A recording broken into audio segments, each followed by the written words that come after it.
안녕하십니까. 세상 읽어주는 남자 이상훈입니다. 오늘 이 시간에는 삼성 엑시노스에 대해서 한 말씀 드리겠습니다. 이 센모바일에 눈에 띄는 기사가 떴습니다. 이 삼성 차기 모바일 AP와 관련해서 이런저런 관측이 난무하는 가운데 그 삼성이 중국 스마트폰 업체만을 위한 그 5나노 AP를 연말에 내놓는다는 소식입니다. 모바일 AP 명칭도 나왔는데요. 엑시노스 1080입니다. 이 엑시노스 1080은 중국의 3위 스마트폰 업체인 비보를 통해 데뷔한다고 합니다. 이 기사의 소스는 그 삼성의 중국 R&D 센터 관계자입니다. 그래서 사실 확률이 상대적으로 더 높다고 봅니다.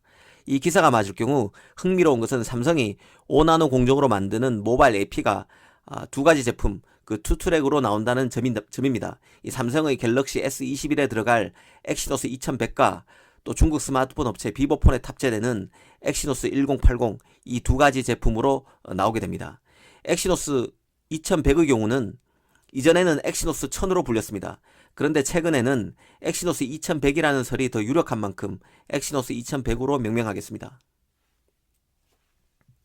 그 삼성은 그간 하드웨어 부품의 경우 OEM 업체 등을 통해서 중국에서 부품을 만드는 일이 흔했습니다. 그래서 엑시노스 1080의 경우도 그냥 대수롭지 않게 넘길 수도 있을 것입니다. 하지만 엑시노스 1080의 경우 다른 점이 있는데요. 이 모바일 AP는 중국 시장에 맞게 특별하게 설계됐습니다. 중국 업체만을 위해 만들었다는 점에서 차이가 납니다. 가령 중국에서 만드는 카메라 센서 같은 경우도 이 삼성폰뿐만 아니라 다른 폰에도 동일하게 적용됩니다. 이 부분에서 바로 이 모바일 AP 엑시노스 1080과 다른 부품과의 차이가 있습니다. 이 정리하면 2021년 그러니까 내년에 나오는 삼성의 5나노 AP는 두 가지 제품으로 나옵니다. 삼성 갤럭시 폰에 들어가는 엑시노스 2100은 하이엔드급 5나노 칩이고 비보폰에 들어가는 AP는 이보다는 성능이 낮은 그 5나노 칩이 될 것 같다는 게 기사의 뼈대입니다. 이건 그 삼성 칩셋의 세계 시장 공략과 맞물린 문제라 시사점이 적지 않다는 생각이 듭니다. 삼성은 이미 그 중국 스마트폰 업체 중 비보와 긴밀한 협력 관계를 맺어왔습니다. 가령 삼성은 올 상반기에 그 5G 통합칩의 공급 확대에 나서겠다는 의지를 공식적으로 밝힌 적이 있는데요. 이 5G 통합칩은 바로 5G 스마트폰 보급형 모델에 들어가는 칩입니다. 이 플래그십 모델에 들어가는 엑시노스 990이 아니라 이 보급형 모델인 엑시노스 980을 뜻합니다. 즉 엑시노스 980을 삼성 갤럭시 폰뿐만 아니라 다른 스마트폰 업체에 납품하겠다는 의지를 드러냈었는데 바로 비보의 X30에 삼성의 통합칩 엑시노스 980이 탑재됐었습니다.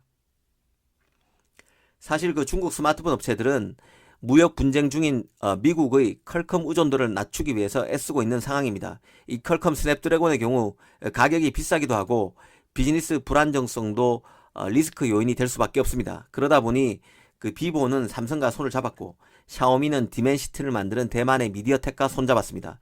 아직도 이들 중국 업체들은 플래그십 모델은 여전히 퀄컴 칩을 쓰지만 물량을 더 많이 찍는 보급형 모델은 삼성을 선택했다는 점에서 의미가 적지 않습니다. 그 한편으로는 비보가 이미 엑시노스 980을 탑재했다는 점을 들어서 이번 5나노 AP인 엑시노스 1080을 탑재하는 것이 별다른 뉴스가 아니라고 생각할 여지도 있는데요.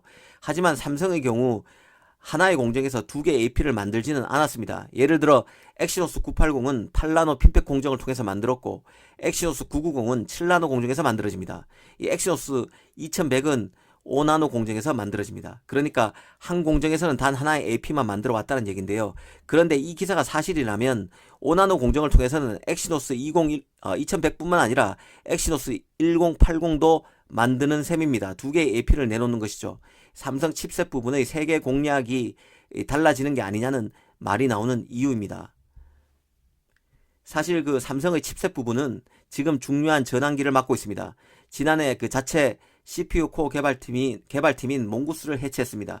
때문에 그 자체 개발한 커스텀 코어에서 표준 ARM 코어, 표준 ARM 코어로 옮겨가고 있는 중입니다. 한편으로는 앞서 말씀드린 대로 거대 시장인 중국에서 운신의 폭을 넓힐 수 있는 기회를 맞고 있습니다. 스마트폰의 성장 정체, 상향 평준화되고 있는 모바일 AP라는 큰 틀 속에서 엑시노스의 중국 스마트폰 탑재를 더 늘리기 위해서 삼성이 칩셋의 포트폴리오를 이전보다 더 다양하게 가져가는 게 아닌가 싶습니다. 가령 예를 들어서 하웨이가 기린칩을 만들 수 없게 되면서 하웨이가 점유했던 그 중국 자국 시장을 뺏어오기 위해서 샤오미, 비보 등이 눈에 불을 켤 것입니다. 이 샤오미만 해도 미디어텍의 디멘시티 브랜드로는 한계를 느낄 수 있습니다. 디멘시티의 경우 짱투폰인 산자이폰에 들어가는 AP라는 불명예스러운 편견이 아직도 작동하는 브랜드입니다. 샤오미 입장에서는 이래저래 브랜드 밸류를 좀 더 올리고 싶어 할 것이고, 미국 브랜드이자 너무 고가인 퀄컴의 스냅드래곤을 고집하기에는 부담을 느낄 수 있습니다. 삼성 AP를 눈여겨볼 만한 상황이라는 뜻입니다. 이 삼성으로서는 첨단 프리미엄 공정인 5나노 AP를 원하면서도 가격은 상대적으로 저렴하길 바라는 중국 스마트폰을 겨냥해서 엑시노스 1080을 선보이는 게 아닌가 하는 생각도 듭니다. 아무튼 연말 공개가 예상되는 엑시노스 1080, 엑시노스 2100을 주목할 필요가 있어 보입니다. 감사합니다.